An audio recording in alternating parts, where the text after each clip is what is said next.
Inafahamika kote ulimwenguni kuwa nchi ya Korea Kaskazini ni mshirika wa karibu wa nchi ya Urusi chini ya Rais Putin, halikadhalika Rais Kim Jong-un wa Korea Kaskazini. Mfungamano wao ambao umejikita katika masuala ya kiuchumi na kisiasa ulimlazimu rais huyo wa Korea Kaskazini kutuma wanajeshi kwa ajili ya kuisaidia Urusi katika vita dhidi ya Ukraine.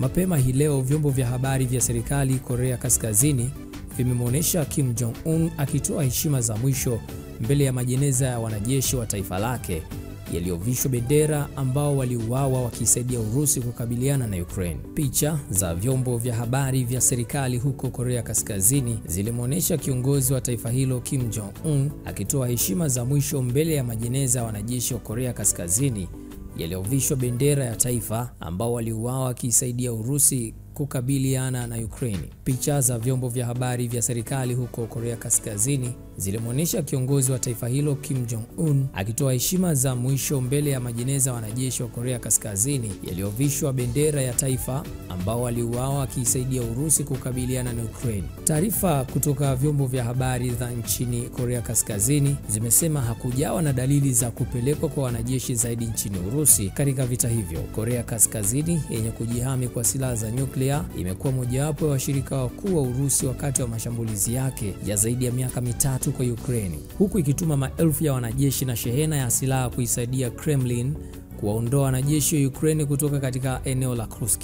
Takribani wanajeshi 600 wa Korea Kaskazini wameuawa na maelfu ya wengine kujeruhiwa wakipigania Urusi. Hii ni kwa mujibu wa taarifa za mbunge wa Korea Kusini Lee Song-kwan akinukuu taarifa kutoka kwa shirika la kijasusi la SEAL.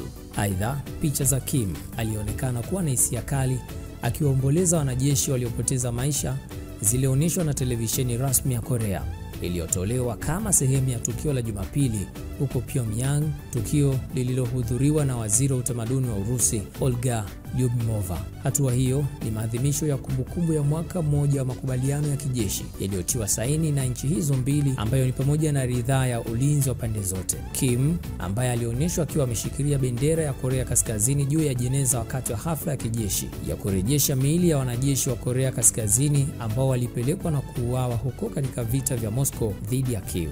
Kanda hiyo pia ilionyesha picha za wanajeshi wa Korea Kaskazini katika uwanja wa vita zikiambatana na maelezo mafupi yaliyosema, mashujaa wetu, nyota zinazong'aa za nchi yangu, na wale waliotoa maisha yao bila kusita kutetea heshima wanang'aa kama nyota zinazong'aa. Washirika wa Korea Kaskazini na Urusi walionyeshwa wakibubujikwa na machozi walipokuwa wakiitazama tukio hilo. Picha ya hati inayodaiwa kuandikwa na Kim pia ilionyeshwa ikiwa na nukuu ikisema, ameidhinisha mipango ya operesheni ya ukombozi wa Kursk na alitoa maagizo ya shambulio kwa vitengo maalum vya operesheni katika miezi ya mwisho ya mwaka 2024. Kiongozi wa Korea Kaskazini alihudhuria hafla hiyo akiwa na bintiye Jong-ae ambaye anaonekana sana na wachambuzi wengi wa mrithi wake. Korea Kaskazini ilithibitisha tu kuwa ilituma wanajeshi wake kusaidia vita vya Urusi nchini Ukraine mwezi Aprili na ilikiri kwamba wanajeshi wake waliuawa katika mipango hiyo. Aidha, katika hatua nyingine, juma lililopita mbunge wa Korea Kusini Lee alisema kwamba Korea Kaskazini itatuma wanajeshi zaidi nchini Urusi kuisaidia katika vita vyake dhidi ya Ukraine ikiwezekana mapema mwezi huu, akinukuu shirika la kijasusi la SEAL.